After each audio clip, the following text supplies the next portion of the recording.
Washington Journal is live every morning at 7 Eastern. The House is coming in now for debate on 7 bills dealing with federal land and energy issues. Any votes will be held at 6:30 Eastern.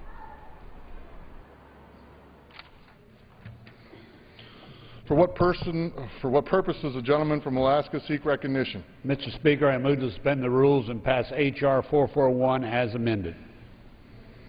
The clerk will report the title of the bill. Union Calendar Number 103, H.R. 441, a bill to authorize the Secretary of the Interior to issue permits for a microhydro project in wilderness areas within the boundaries of Denali National Park and Preserve to acquire land for Denali National Park and Preserve from Dion Tourism Incorporated and for other purposes. Pursuant to the rule, the gentleman from Alaska, Mr. Young, and the gentlewoman from California, Ms. Napolitano, will each control 20 minutes. The chair recognizes the gentleman from Alaska. Mr. Speaker, I ask unanimous consent that all members may have 5 legislative days to revise and extend their remarks and include extraneous materials under the bill under consideration. Without objection, so ordered. Mr. Speaker, H.R. 441, the Kantishna Hills Renewable Energy Act, would authorize the Secretary of Interior to issue permits for a microhydro project within a non-wilderness area of the Denali National Park. Additionally, it will facilitate a small land exchange between the National Park Service and Doi Unlimited, which owns and operates the facilities that will take advantage of the proposed microhydro project. Finally, at the request of the National Park Service, this bill will allow the Park Service to permit similar projects that exist or may exist in the future. Roughly only 6 acres of land will be affected. Doyon is one of the 13 Alaska Native Regional Corporations formed under the Alaska Native Land Claims Settlement Act. Currently, the facilities at Kantishna, which are located at the end of a 90-mile park road, operate exclusively off of diesel fuel. Not being connected to any grid system, the roadhouse must produce all its energy on site. This means trucking thousands of gallons of diesel fuel over the long and treacherous park road. Energy created by this microhydro project could cut the roadhouse's diesel usage in half and drastically reduce the need of these trips. Down the road at the new Eielson Visitor Center, the National Park Service operates a similar microhydro project to great success, and the Kantishna Roadhouse ceases to take advantage of similar technology to help rid their reliance on costly diesel fuel. Working with both the National Park Service and Doyon, we have before us a bill that was crafted in a truly collaborative fashion that is a win-win that lowers the fossil fuel use in the park and lowers the cost for the lodge operators and protects park resources. I urge the adoption of the measure and reserve the balance of my time. Gentleman reserves. The gentlelady from California is recognized. Thank you, Mr. Speaker. I ask unanimous consent to revise and extend my remarks. Without objection, so ordered. Mr. Speaker, I yield myself such time as I may consume. Gentlelady is recognized. Thank you, Mr. Speaker. And I really must commend my colleague and my friend, Mr. Young, on introduction of this piece of legislation, as we're looking for more individual entities to go to green energy and save fossil fuel. But besides, it saves many other things that we've talked about in our committees and subcommittees. So I'm glad to see this, Mr. Young. We fully support the projects designated to reduce the pollution caused by the use of fossil fuels. And in this instance, excuse me, a small hydroelectric project will be used to supply some of the power currently being generated by a diesel generator for a backcountry lodge. Project will also reduce the number of trips needed to haul diesel fuel into the park. Hopefully, the National Park Service can find many other units where cleaner energy technology can be employed and thus save everybody some heartache. Pardon me. I commend again my colleague, my friend, for introduction of this piece of legislation. I reserve the balance of my time. The gentlelady reserves her time. Gentleman from Alaska. Mr. Speaker, I just urge the passage of legislation and yield back the balance of my time. Gentleman yields back the balance of his time. Lady from California. Thank you, Mr. Speaker. We support H.R. 441, and I also send back my time. Gentlelady yields back. The question is, will the House suspend the rules and pass H.R. 441 as amended? Those in favor say aye. Those opposed say no. In the opinion of the chair, two-thirds being in the affirmative, the rules are suspended and the bill is passed. And without objection, the motion to reconsider is laid upon the table. Pursuant to the rule, the gentleman from Alaska, Mr. Young, and the gentlewoman... For what purpose does the gentleman from Alaska seek recognition? Mr. Speaker, I move to suspend the rules and pass H.R. 295 as amended. The clerk will report the title of the bill. H.R. 295, a bill to amend the Hydrographic Services Improvement Act of 1998 to authorize funds to acquire hydrographic data and provide hydrographic services specific to the Arctic for safe navigation, delineating the United States extended continental shelf, and the monitoring and description of coastal changes. Pursuant to the rule, the gentleman from Alaska, Mr. Young, and the gentlewoman from California, Ms. Napolitano, will each control 20 minutes. The chair now recognizes the gentleman from Alaska. Mr. Speaker, I ask unanimous consent that all members may have 5 legislative days to revive and extend their remarks and include extraneous materials on the bill under consideration. Without objection, so ordered. Mr. Speaker, H.R. 295 would use existing authorized appropriation in the Hydrographic Survey Improvement Act of 1998 for fiscal year 2012 to fund surveys and mapping activities in the Arctic. Currently, these hydrographic data, currently base hydrographic data in the Arctic is woefully inadequate and not sufficient to support current, let alone future marine activities. The last major hydrographic survey activity having occurred more than 60 years ago after World War II, and with other areas not having been surveyed since the 1800s, there's a lot of work to do. As we all know, the Arctic has become the focus of many of its surrounding nations to determine ownership of the seabed and any potential energy sources in the area. In addition, the lack of sea ice is opening up shipping routes to commercial and recreational vessels. H.R. 295 is an effort to move this process forward, and this bill is necessary to emphasize the need for the agency to collect hydrographic data and provide hydrographic services in the Arctic region. Last Congress, similar legislation passed out of the House by a roll call of 420 to 0. And this year, I also urge adoption of the measure and reserve the balance of my time. The gentleman reserves his time. The gentlewoman from California is recognized. Mr. Speaker, I ask unanimous consent to revise and extend my remarks. Without objection, so ordered. I yield myself such time as I may consume. The gentlelady is recognized.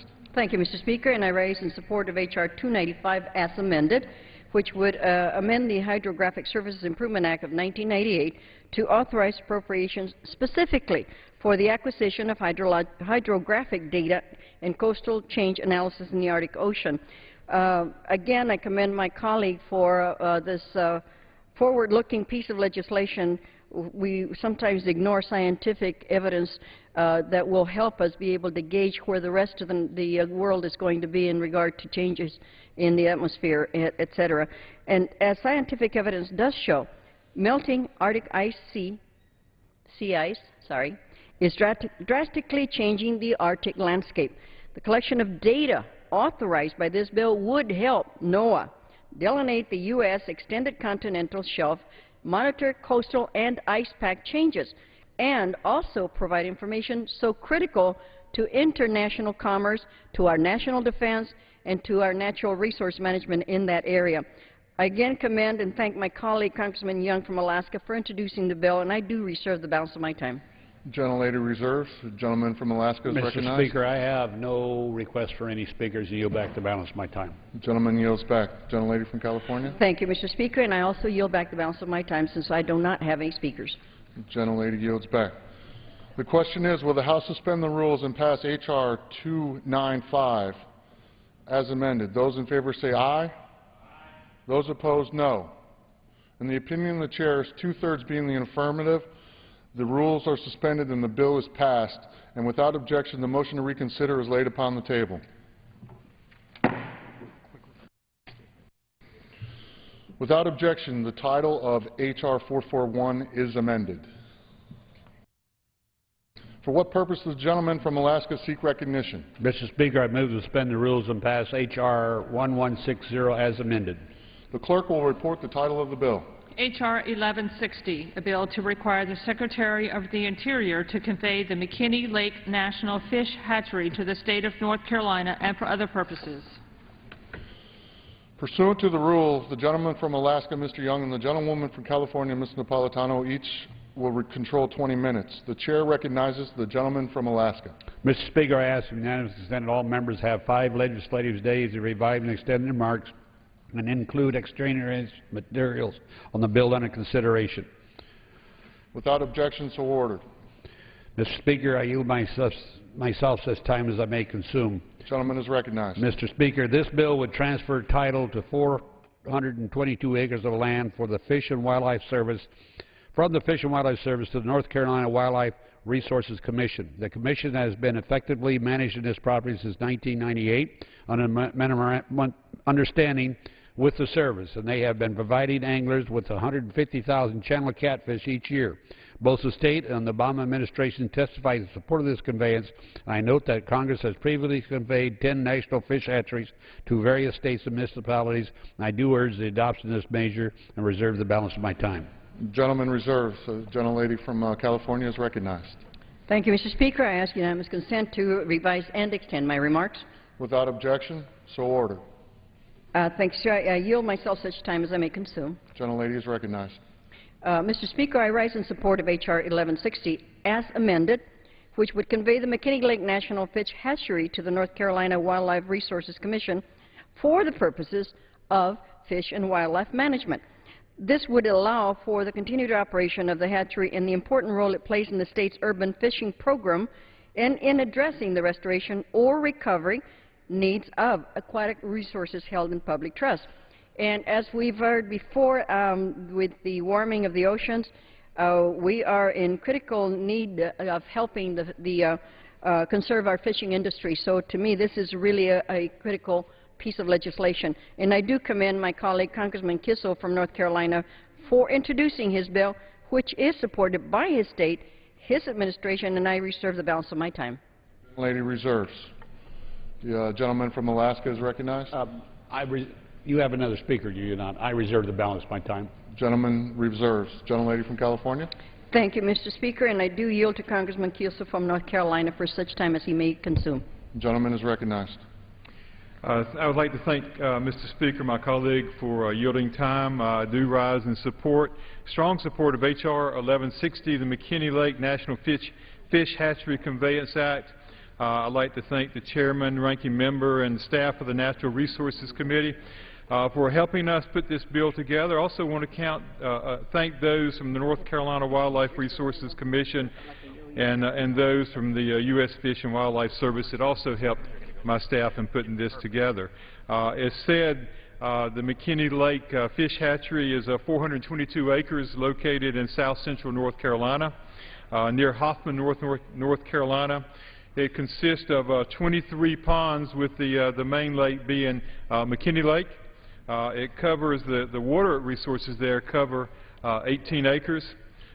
This effort was first started in the mid-1990s, but due to structural problems on the dam of McKinney Lake itself, the conveyance was unable to be completed, and as also mentioned, there's been a series of MOAs between the U.S. Fish and Wildlife Service and the North Carolina Wildlife Commission. In the meantime, those structural problems have been satisfied. They're no longer an issue, and we're ready to proceed with this. It has been bipartisan support with 10 of our colleagues in North Carolina co-sponsoring this bill, and both senators from North Carolina have signed off on similar legislation in the Senate. The prime purpose and use of the fish hatchery now is in the community fishing program that's sponsored by the North Carolina Wildlife Resources Commission, taking fingerling-sized channel catfish that are grown here in the hatchery throughout North Carolina to ponds and lakes and communities, and allowing people from North Carolina who may not have access otherwise to come in and enjoy the pleasures of fishing. Especially proud of the efforts that are made for those that might have trouble with handicap. It allows them access to fishing, and also programs designed to get our children involved and to grow up knowing the pleasures of fishing. Once again, this is a win-win situation for all involved. I encourage my colleagues to vote yes and to make this conveyance complete. I yield back. So, gentlelady wish to reserve her time? I have no other speakers, Mr. Speaker, and I yield back the balance of my time. Gentlelady yields back. Gentleman from Mr. Alaska. Speaker, I have no further requests for speakers, and I yield back the balance of my time. The gentleman yields back. The question is, will the House suspend the rules and pass H.R. 1160 as amended? Those in favor say aye. Aye. Those opposed, no. In the opinion of the chair, two-thirds being the affirmative, the rules are gentleman from Alaska. On that, I demand the yeas and nays. The yeas and nays are requested. All those in favor of taking this vote by the yeas and nays will rise and remain standing until counted. And if sufficient number haven't risen, the yeas and nays are ordered. Pursuant to Clause 8 of Rule 20, further proceedings on this question will be postponed.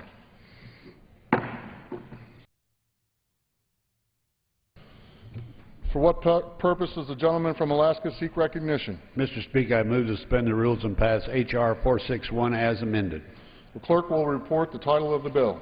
Union Calendar Number 141, H.R. 461, a bill to direct the Secretary of the Interior to convey certain federal features of the electric distribution system to the South Utah Valley Electric Service District and for other purposes. Pursuant to the rule, the gentleman from Alaska, Mr. Young, and the gentlewoman from California, Ms. Napolitano, will each control 20 minutes. The chair recognizes the gentleman from Alaska. Mr. Speaker, I ask for unanimous consent that all members have 5 legislative days to provide and extended remarks and include extemporaneous materials on the bill under consideration. Without objection, so ordered. Mr. Speaker, I yield myself such time as I may consume. The gentleman is recognized. Mr. Speaker, H.R. 461, sponsored by Congressman Jason Chaffetz of Utah, conveys the federal title of electricity distribution lines to a local entity. This transfer resolves an ownership confusion caused by lack of proper federal paperwork and will lead to more efficient management of the project. The general concept of so-called title transfers is a promising one. They place projects under local control. They reduce federal paperwork and provide instant ownership equity for a local entity to leverage private financing dollars. These benefits will all be achieved without a cost to the American taxpayer. This bill is an excellent example of a win-win scenario, and I urge the adoption of the measure and reserve the balance of my time. The gentleman reserves. The gentlelady from California is recognized. Thank you, Mr. Speaker, and I ask unanimous consent to revise and extend my remarks. Without objection, so ordered. I yield myself such time as I may consume. The gentlelady is recognized. Thank you, Mr. Speaker. H.R. 461, as the majority mentioned, would transfer title of an electric distribution system from the Bureau of Reclamation to the South Utah Valley Electric Distribution System. The South Utah Valley Electrical Distribution System already operates and maintains the existing facilities. The Act would eliminate the Bureau of Reclamation's obligations to oversee the maintenance of this distribution system and to administer the associated lands. The Strawberry Valley Reclamation Project is a great example of the important role the federal government has played in helping to spur the economy of local communities in the West. Without Reclamation's involvement years ago, it is highly unlikely that we would be able to transfer these facilities to the local entities today. So I commend my friend and colleague, Congressman Chaffetz from Utah, for supporting this important piece of legislation that helps the area so well. I yield back the balance of my time. I'm sorry, reserve the balance of my time. The gentlelady reserves her time. Mr. Speaker, at this time I yield such time as you may consume to the gentleman from Utah, Mr. Chaffetz, for whatever time he may use. The gentleman is recognized. Thank you. I rise in support of H.R. 461, the South Utah Valley Electric Conveyance Act of 2011. First, I'd like to thank the chairman and the ranking member of the Natural Resources Committee for advancing this needed bill to the floor. It wouldn't have happened without good support and consideration on both sides of the aisle. For that, I'm very grateful. The South Utah Valley Electric Conveyance Act would clarify ownership of an electric distribution system that was built as part of the federally sponsored Strawberry Valley Project. Construction of the Strawberry Valley Project began in 1906 and currently includes the Strawberry Dam and Reservoir, diversion dams, canals, 3 power plants, and a 296-mile electric transmission and distribution system. Since 1906, various federal, state, local, and private partners have been involved in the construction, management, and ownership of the Strawberry Valley Project. Currently, the non-federal South Utah Valley Electric Special Service District owns, operates, and maintains the electric distribution system. Recently, the Bureau of Reclamation discovered that portions of the electrical distribution system remain titled to the United States. This discrepancy exists due to the construction activities that occurred both before and after a 1940 repayment agreement. The Bureau has not yet quantified how much the system it actually owns, but it has been predicted that an inventory would take multiple years and be very costly to taxpayers. The South Utah Valley Electric Conveyance Act would authorize a title transfer to resolve this ownership uncertainty. By transferring title of the entire system to the district, the Bureau would divest itself of future federal liability while also providing the district, the entity already operating and maintaining the system, with greater certainty and autonomy in day-to-day and long-term operations. Title transfers are non-controversial and common practice. Since 1996, portions of 27 Bureau of Reclamation projects have been transferred to non-federal partners. These transfers benefit both parties. When the Natural Resources Committee favorably forwarded the bill to the House of Representatives, the accompanying report stated, quote, "In general, title transfers benefit both local communities and the federal government," end quote.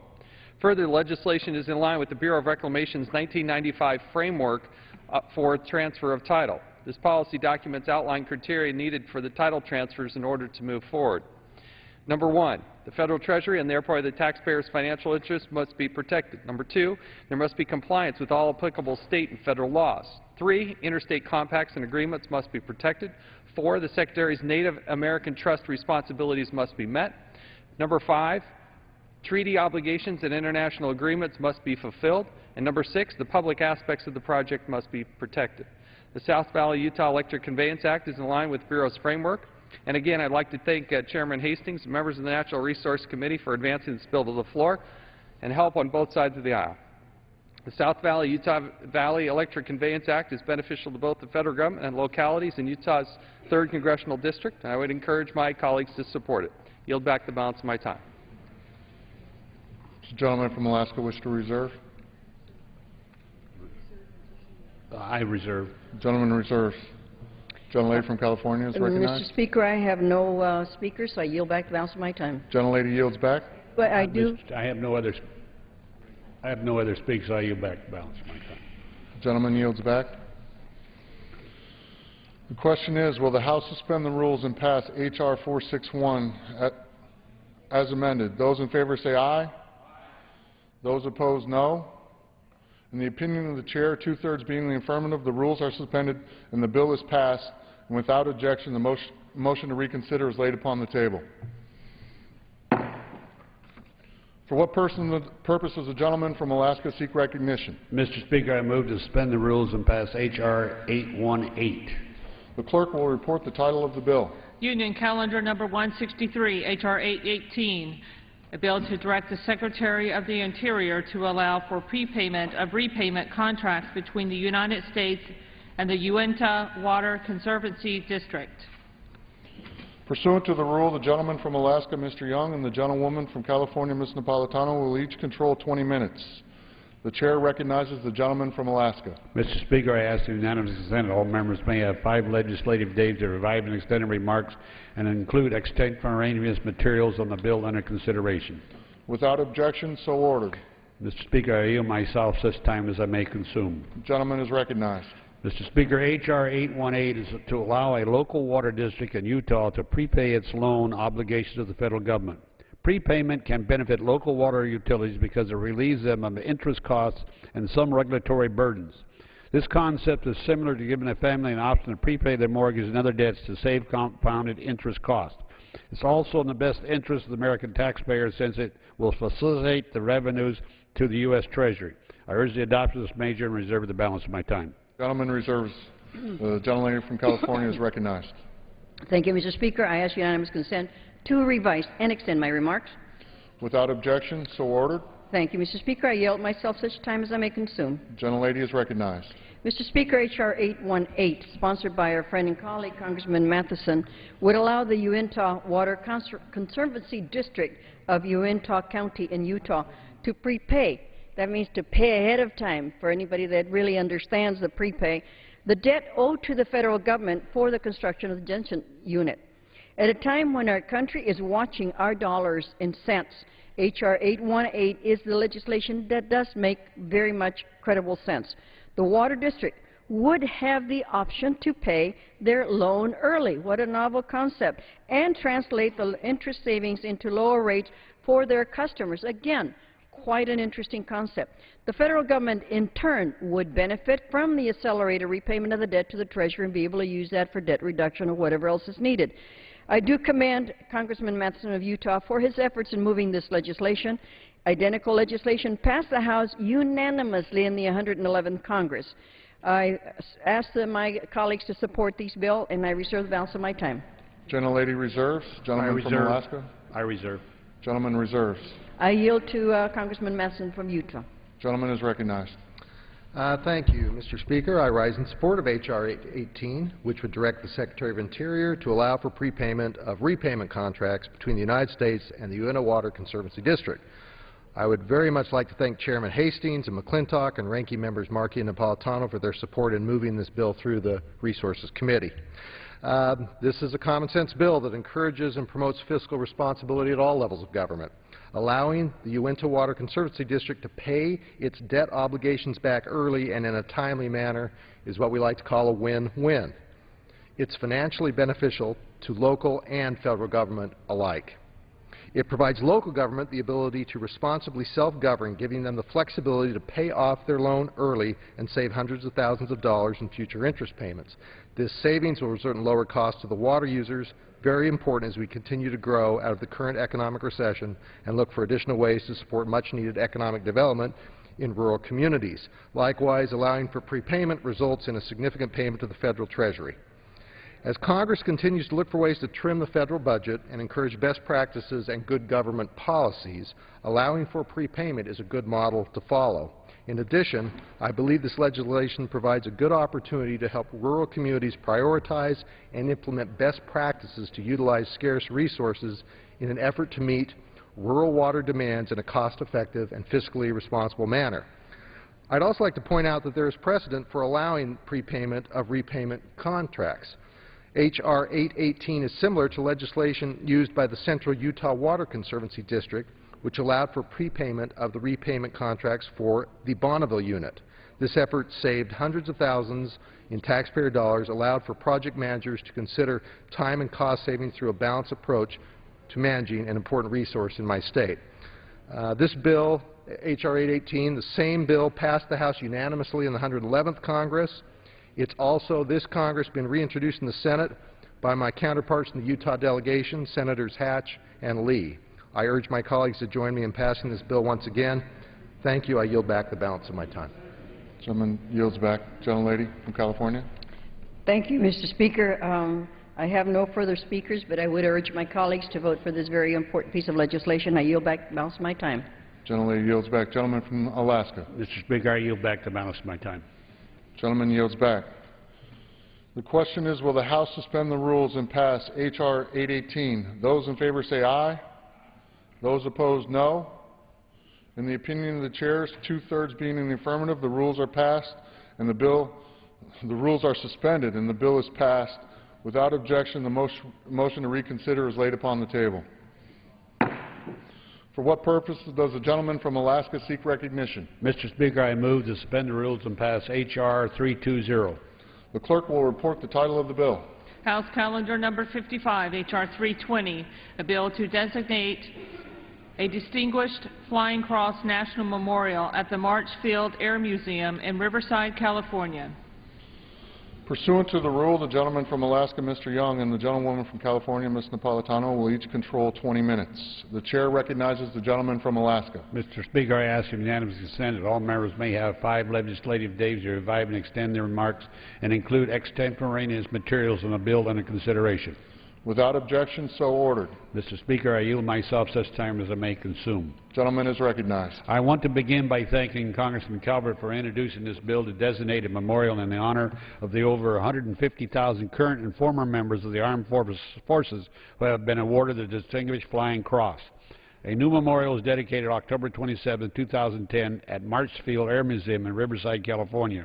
With the legislation, the memorial will be designated as a Distinguished Flying Cross National Memorial. This designation honors those patriots and does not require or permit the expenditure of any federal dollars. I urge the adoption of the measure and reserve the balance of my time. Gentleman reserves. The gentlelady from California is recognized. Thank you, Mr. Speaker, and I ask unanimous consent to revise and extend my remarks. Without objection, so ordered. Mr. Speaker, I yield myself such time as I may consume. Gentlelady is recognized. Thank you, Mr. Speaker. The recipients of the Distinguished Flying Cross include Captain Charles Lindbergh, Commander Richard Byrd, Amelia Earhart, and Captain Mark Kelly. And you might know who Captain Mark Kelly is because he had his medal pinned by his wife, our dear colleague, Representative Gabby Giffords. All of the men and women who have received this medal are American heroes, and the March Field Air Museum is to be commended for their efforts to establish a memorial honoring these individuals.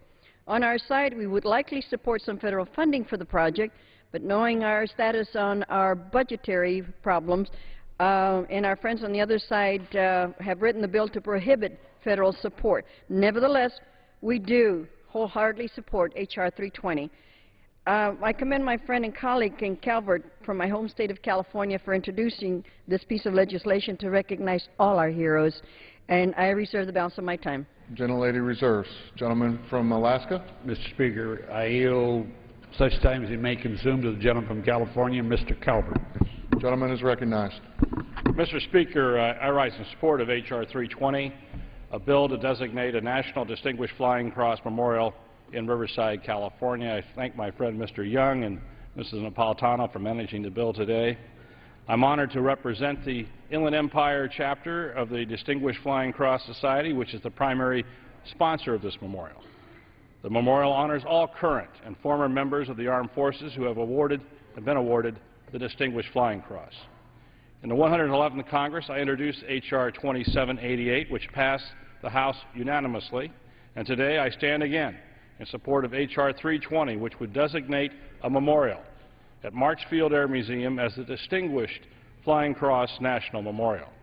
The legislation is supported by the Distinguished Flying Cross Society, the Military Officers Association of America, the Air Force Association, the Air Force Sergeants Association, the Association of Naval Aviation, the Vietnam Helicopters Pilots Association, the China-Burma Indian Veterans Association. I'd like to point out the language in the bill specifically states that the designation shall not be construed to require or permit federal funds to be expended for any purpose related to the National Memorial. Funds have been and will continue to be raised through private means for these purposes. The Distinguished Flying Cross recipients have received this prestigious medal for their heroism, extraordinary achievement, while participating in aerial flight while serving in any capacity with the U.S. Armed Forces. There are many well-known people that have played a vital role in the history of military aviation and have received the award. As was previously mentioned, this renowned group includes Captain Charles L. Lindbergh, former President George H.W. Bush, Brigadier General Jimmy Doolittle, General Curtis LeMay, Senator McCain, Jimmy Stewart, Admiral Jim Stockdale, just to name a few. The March Air Reserve Base, which hosts the C-17As of the 452nd Air Mobility Wing, is adjacent to the location of the memorial at March Air Museum. Visitors are able to witness active operational air units, provide support for our troops in Iraq and Afghanistan, which is an appropriate setting and honors the many aviators who have distinguished themselves by deeds performed in aerial flight. I'd like to thank those who worked tirelessly to ensure this memorial is built and is properly designated in honor of the distinguished aviators that have served this great nation. In particular, I'd like to recognize Jim Champlin, his late wife Trish, Distinguished Flying Cross Society President Chuck Sweeney, and the Society's historian Dr. Barry Lamon, who have been instrumental in this effort. Again, I hope you'll join me in supporting the designation of the National Distinguished Flying Cross Memorial at the March Field Air Museum and support H.R. 320, and thank you, and I yield back the balance of my time. Gentleman yields back. Gentleman from Alaska wish to reserve? Reserve. Gentleman reserves. Gentlelady from California is recognized. Thank you, Mr. Speaker, and I just want to urge our both sides to support H.R. 320, but at the same time I'd also like to thank our majority and our minority, not only our members, but also the staff that have done a very wonderful job in helping us put this stuff together. And putting up with us. Yield back balance of my time. Gentlelady yields back. Gentleman from Alaska. Mr. Speaker, I yield back the balance of my time. Gentleman yields back. The question is, will the House suspend the rules and pass H.R. 320? Those in favor say aye. Those opposed, no. In the opinion of the Chair, two-thirds being in the affirmative, the rules are suspended and the bill is passed. Mr. Speaker. Gentleman from Alaska. Mr. Speaker, on that I demand the yeas and nays. The yeas and nays are requested. All those in favor of taking the vote by the yeas and nays will rise and remain standing until counted. A sufficient number having risen, the yeas and nays are ordered. Pursuant to Clause 8 of Rule 20, for further proceedings on this question will be postponed.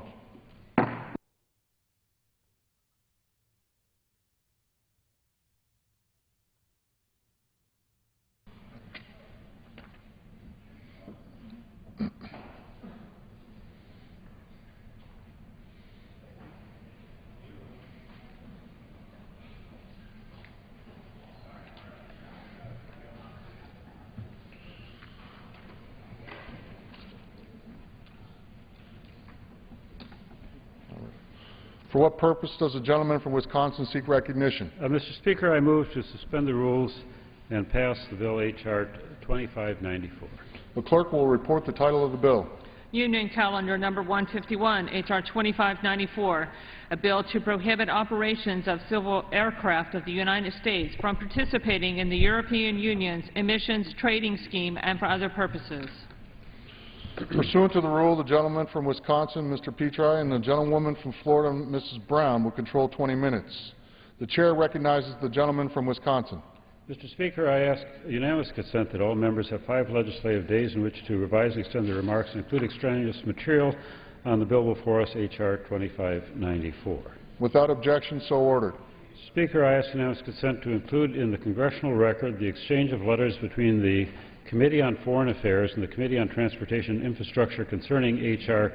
2594. Without objection, so ordered. Speaker, I yield myself such time as I might The gentleman is recognized. I rise in support of the bill before us, H.R. 2594, the European Union Emissions Trading Scheme Prohibition Act of 2011.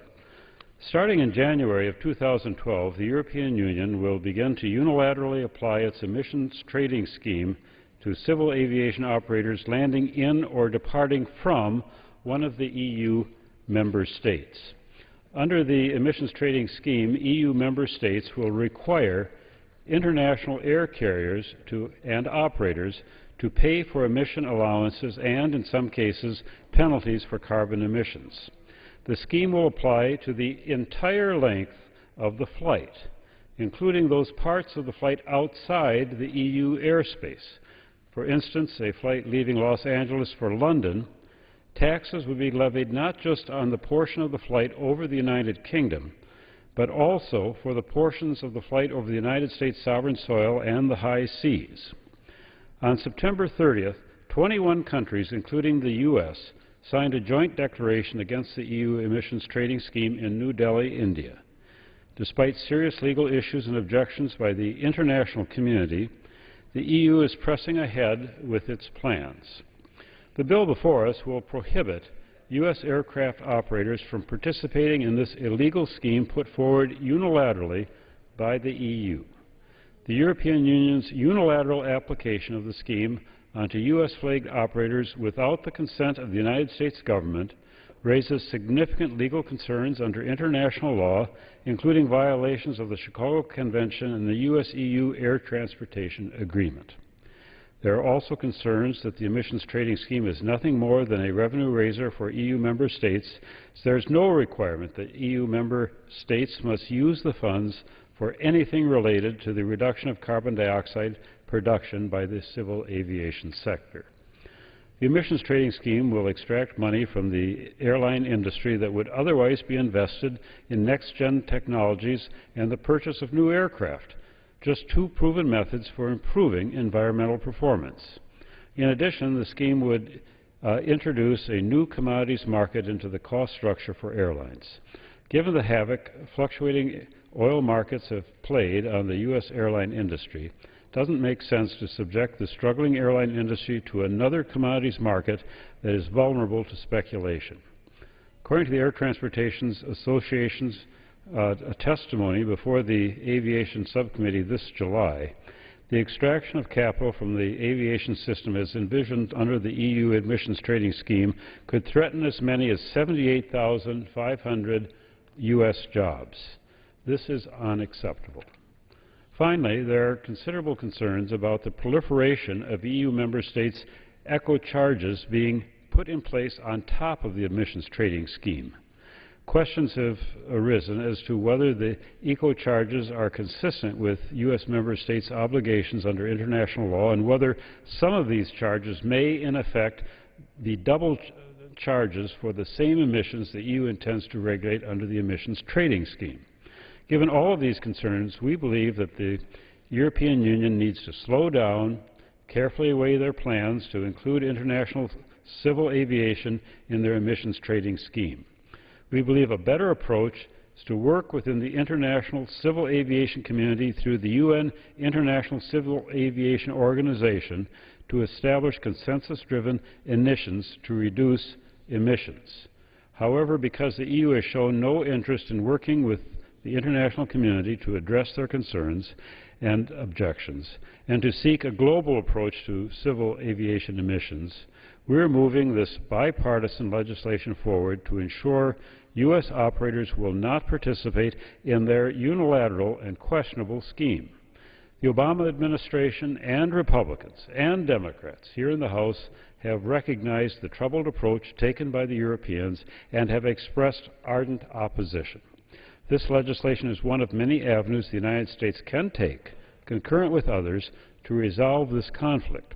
To be sure, the United States government will use all tools at its disposal to hold our aviation interests harmless from the Europeans' unfair and illegal scheme.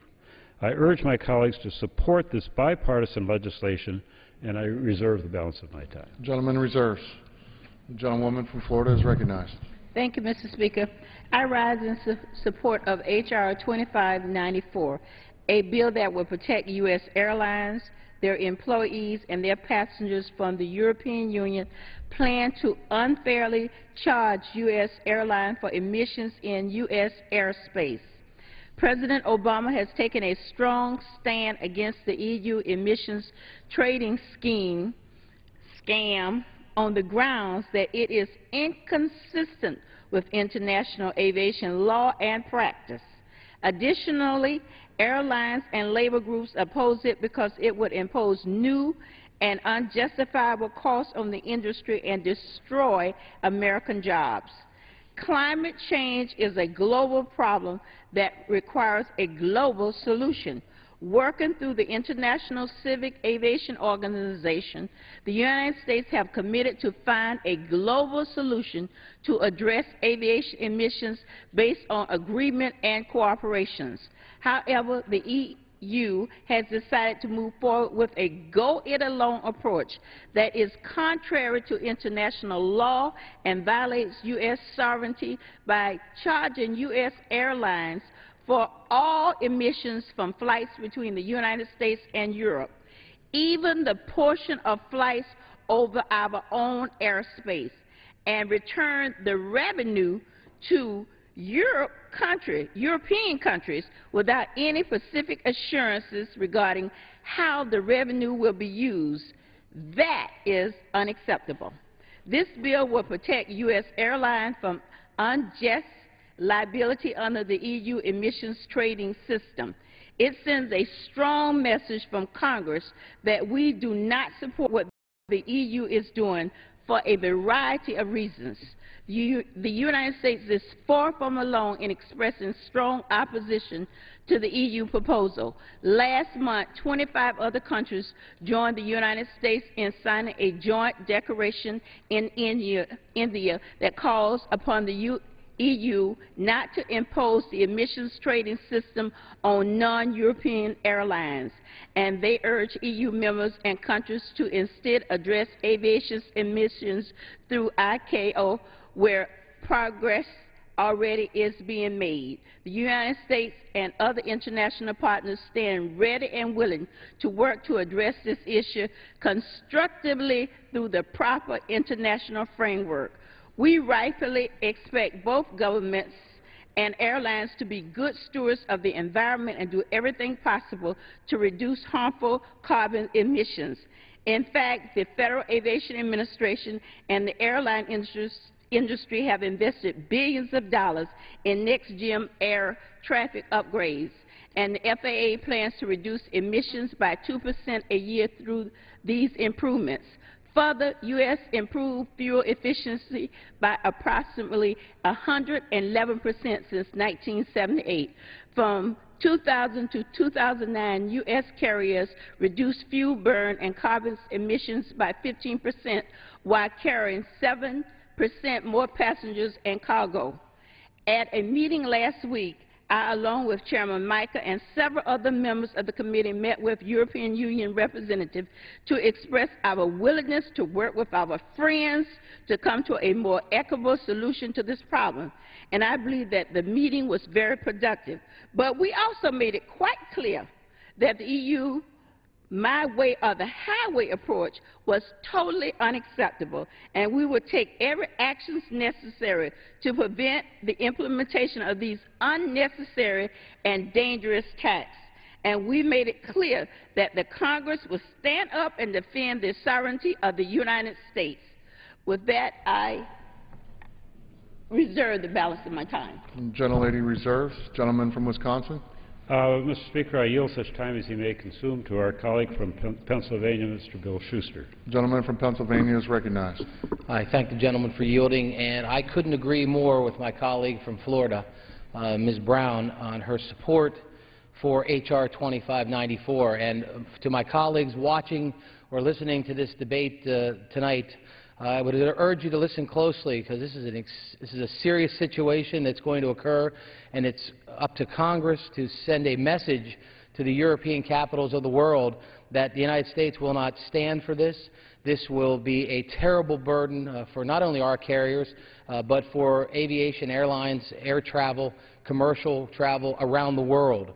There's never been, to my knowledge, a more ill-conceived program than what the European Union is putting forth in this emissions trading scheme. They're going forth with this. First of all, I believe it's violating international law, the Chicago Convention, which was signed in the mid-1940s, which set up ICAO, which is the International Civil Aviation Organization, which coordinates and allows for transportation, commercial transportation, aviation transportation around the world to go forth in a way that is orderly. We come together at this international conference, or this international organization, and build on consensus with rulemakings and regulations that help us to not only build our airplanes, but to fly them around the world. And what the Europeans are doing is want to impose a tax on American air carriers, on all air carriers, from their points of departure. So in our sovereign nation and sovereign nations around the world, they're going to tax us to fly from, for instance, Los Angeles to Paris, which I believe, again, is a violation of the international agreement. And I believe it's going to throw the international aviation into an uncertain time period and may cause tremendous disruption in the flow of commerce through the air. The air transportation industry worldwide accounts for 8% of global GDP, but only accounts for 2% of the CO2 emissions. And aviation industry, the airline industry, has a great incentive to decrease the amount of fuel they have, since it's one of, if not their largest expense. So in the air travel, with the airliners we build today, with the way we organize our air traffic control patterns in the United States, we've been able to reduce CO2 emissions over the last 10 years significantly. And we'll continue to do that because, as I said, it's an incentive. The incentive is there for the airline industry in America to use less fuel, not more fuel. It's better for their bottom lines.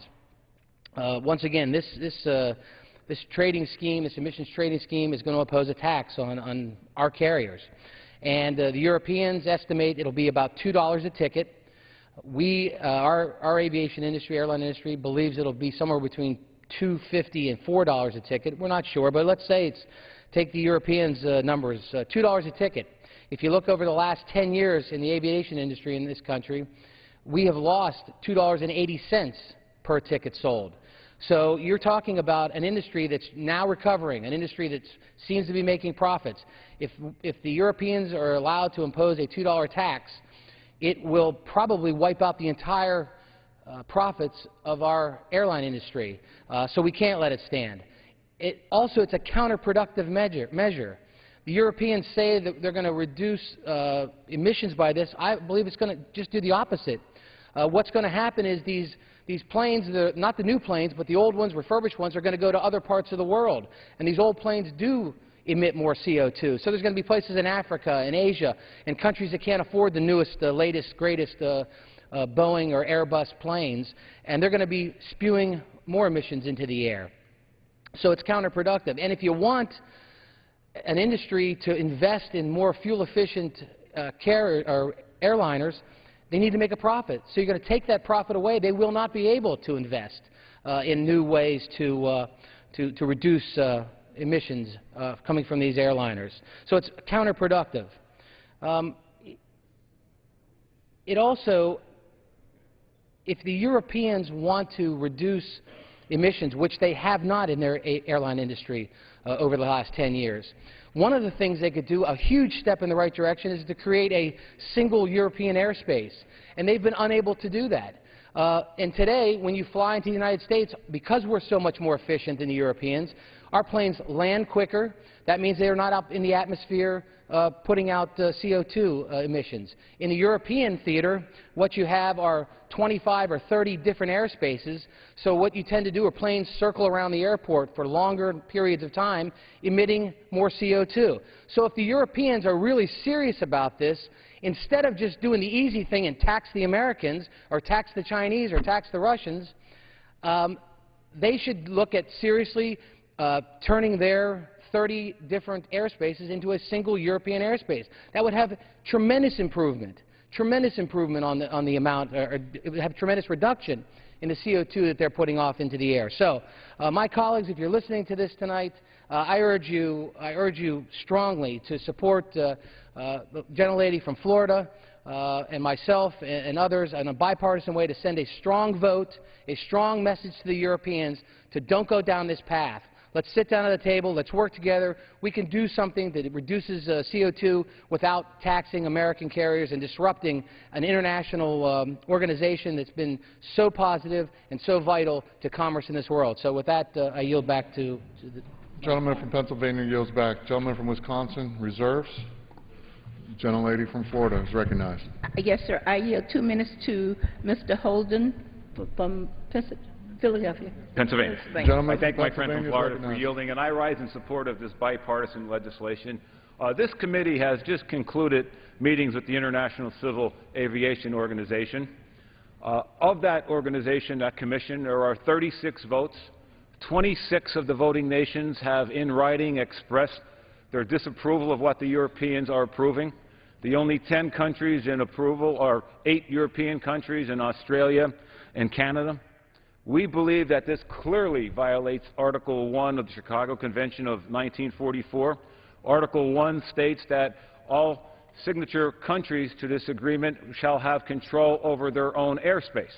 If the European Union wants to put this scheme into place in the European Union, they're welcome to do that. But they can't tell aircraft leaving O'Hare or Logan or Kennedy or Dulles that they're going to have to start paying taxes there. And the explanation from the European Union doesn't pass the laugh test. They say that the European Union member states are not responsible for a 1944 agreement because the European Union was not in existence in 1944. Well, their member states were in existence, and they are signatories to the agreement, and they are bound by it.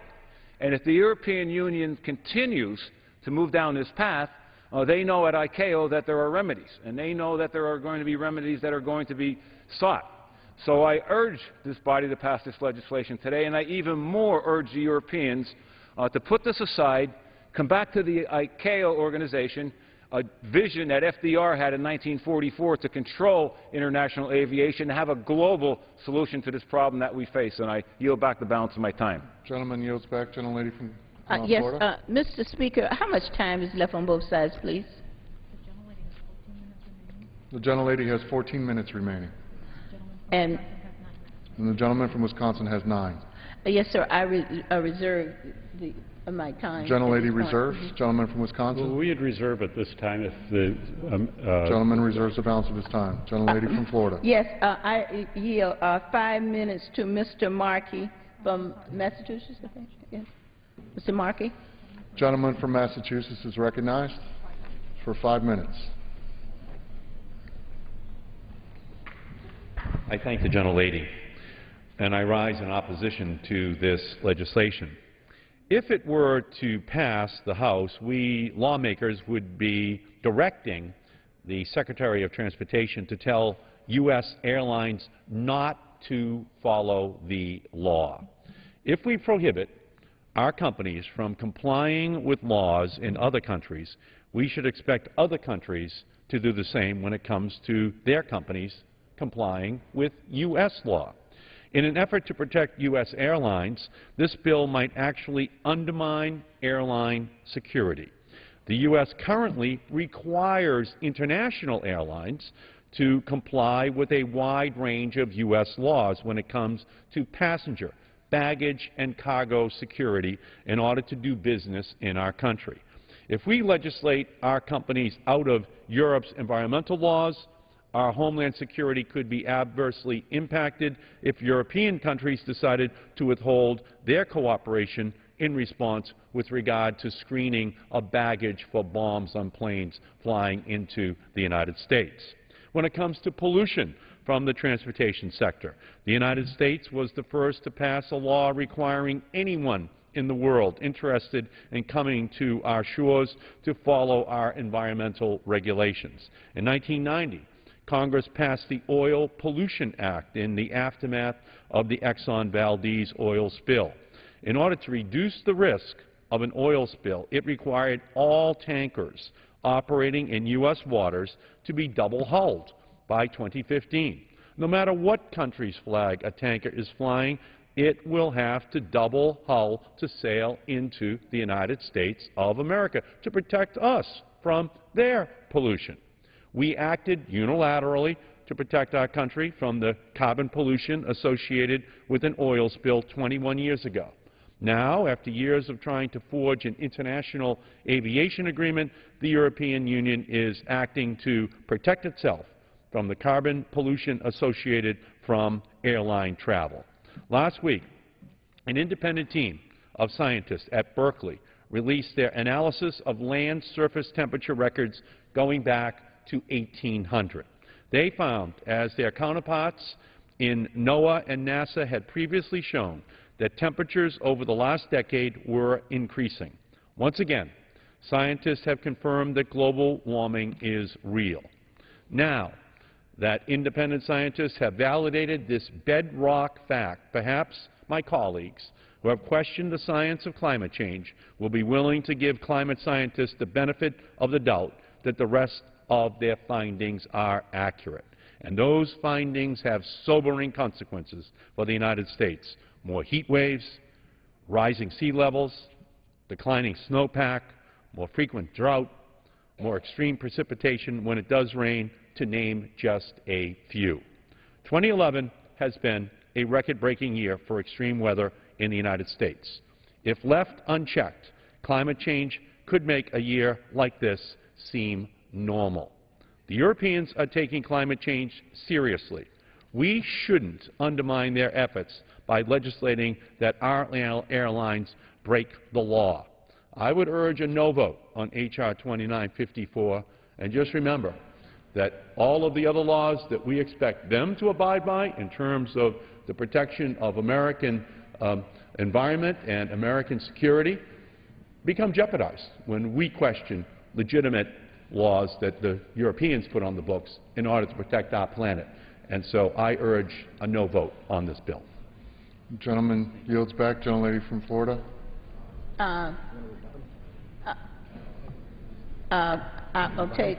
Just briefly. I have additional speakers. Do you have a speaker at this time? If you have the time, you may have your speakers. If Yes, I yield 2 minutes to Mr. Waxman, please.